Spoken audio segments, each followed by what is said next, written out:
My name's George Marshall from the Climate Outreach and Information Network. My workshop was on denial and the psychology of how we engage with climate change, because we have a really serious question to ask, which is why now we've known about this issue for, well, 20 years. In fact, the first warnings were coming out more than 40 years ago. Why, on the basis of all of that information, is our response so poor? And our response often is utterly disconnected with the information that we have. You find newspapers, for example, will carry front page articles on the climate crisis and warning us of impending doom, whilst at the same time their travel inserts will be telling you about glamorous places in the world to go and travel to.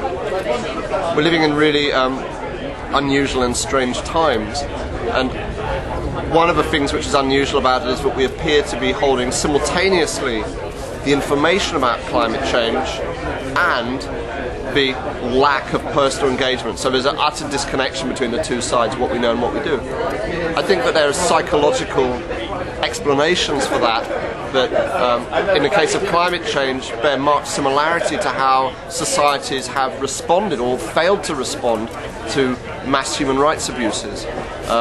You find, for example, the whole way through, whether it's from the military juntas of South America, whether it's, say, from the Nazis, whether it's, say, from the experience of Eastern Europe. But what people tend to do is that they tend to reach an agreement amongst themselves, apartheid too, that what is happening in their society is something that they're not going to talk about or engage with. In other words, they know what's going on, they can hear their next door neighbours being dragged off in the middle of the night, they can say, in the case of a Holocaust, they're aware of the fact that their cattle trucks are going in one direction full of screaming people and coming back completely empty. And yet, without even discussing it, they manage to reach a kind of a compact between themselves that this is something that they're not going to deal with.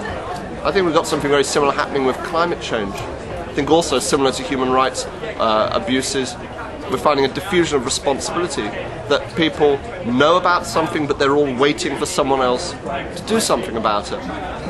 So there are these basic denial strategies that people are using for climate change, but I think there's also something much deeper, which is that as an issue, climate change is very, very poorly constructed to trigger what I would call our risk thermostat. That's to say, the little triggers that we have inside our psychology that tell us that something is threatening and we need to take immediate action.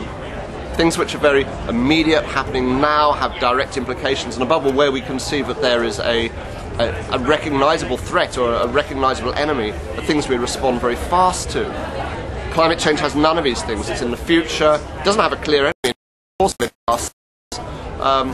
and it therefore lends itself very readily to a sense that yes, it's a reality and people can accept the reality, but we don't feel it as a threat.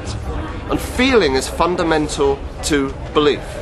The assumption for such a long time has been that information alone produces change. And really the one big lesson from this is that it's not information alone that produces change, but it's information in a way that engages with our emotions. How emotionally we feel about things makes decisions for us ahead of the information, and then we take on the information on board to engage with what we believe and what we feel.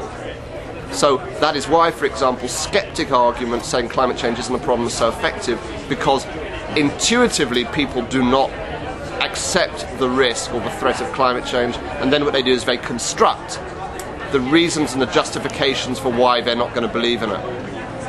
The challenge for us as campaigners is to find ways of making climate change a real risk in people's minds, making it immediate, making it real, and above all, making it emotional. No longer depending on information as a main means of our communication, and depending in fact on conveying our own emotional engagement, above all I think our own anger about it, and creating a sense of a movement that there's a mass of people who are prepared to not diffuse responsibility but to stand up and really speak out against it.